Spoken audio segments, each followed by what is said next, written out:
Hello, my name is Aneta and this is Chemistry at Glance. In today's video, we are going to determine the number of waters in an equation like this one. This is a very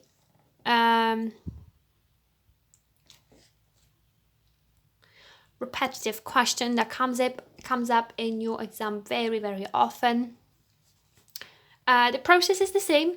It's just going to be a different equation, example, and different mass of this.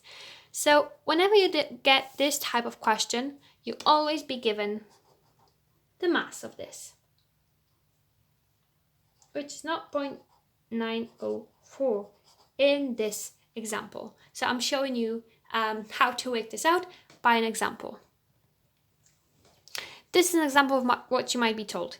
You might be told that this was heated to drive off the water and then cooled down. The residue, which is everything apart from the water, weighed some 0.774 grams in this example. And then you're asked to find the value of X. So in this type of questions, you always get in the weight of the whole compound. Then you're told that it was heated to get rid of the water, and what was the mass of the residue, the rest of this. And then there are 3 steps that I like to take.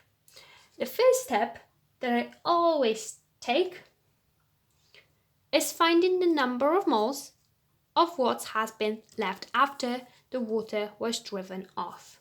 So you use our famous equation, mass over mR, to find the number of moles.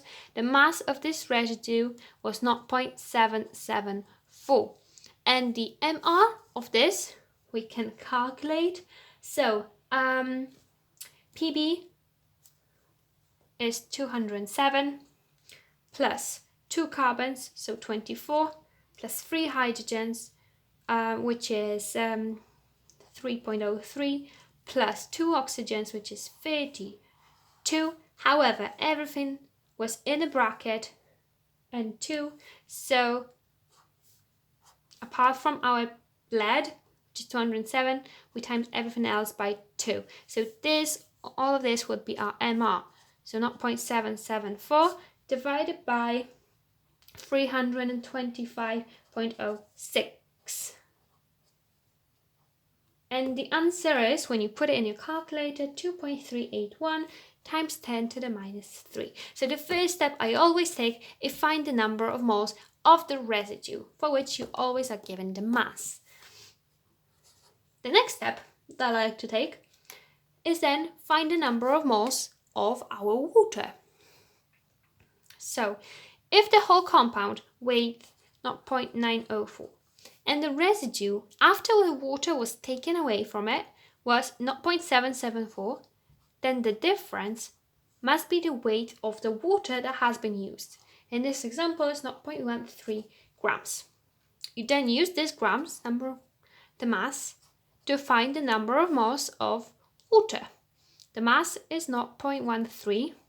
The MR of water is 16 plus 2.02 for our hydrogens, which is 18.02.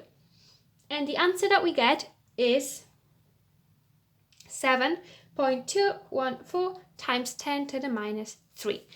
So what you got is the number of moles of the residue, the number of moles of water. And your final step is to divide the number of moles of water by the number of moles of residue.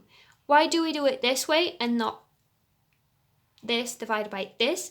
Is because we know there is 1 here. The ratio is 1 to X.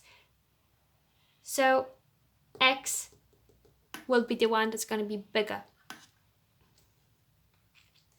PB, in front of PB, we don't have any number, but we're going to have a number in front of our H2Os. So that one's going to have a bigger ratio. So, and also, as you can see, this is bigger than this, and you can't get a decimal number in front of our H2O. It has to be a whole number. So the bigger value, we divide by the smaller value, which gives us approximately 3. This means x is 3, and the equation, the formula should look like this.